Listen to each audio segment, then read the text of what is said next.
अस्सलाम वालेकुम मेरे भैनों ते भराओ, जरा नेड़े नेड़े आओ। क्या हाल चाल है? ठीक ठाक हो? अज तुसानू सलाह रहे हैं जनाब चौना चौना माइया, जरा तवज्जो फरमाएं।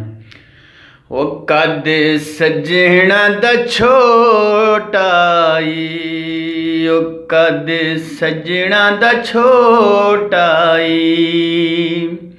ओए कालियां जुल्फां दे विच मुख चन्न दा वे टोटाई,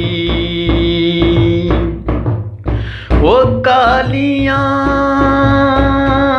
जुल्फां दे विच मुख चन्न दा वे टोटाई।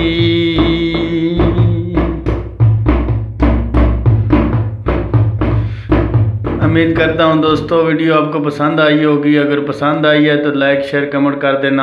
आपका छोटा वीर छोटा भाई मोहम्मद फयाज परदेसी। इंशाअल्लाह अगर ज़िंदगी ने साथ दिया, मौतों ने आधार किया, तो एक नई वीडियो तक दो मुझे इजाज़त। इंशाअल्लाह आपकी दुआओं के साथ अल्लाह निगहबान।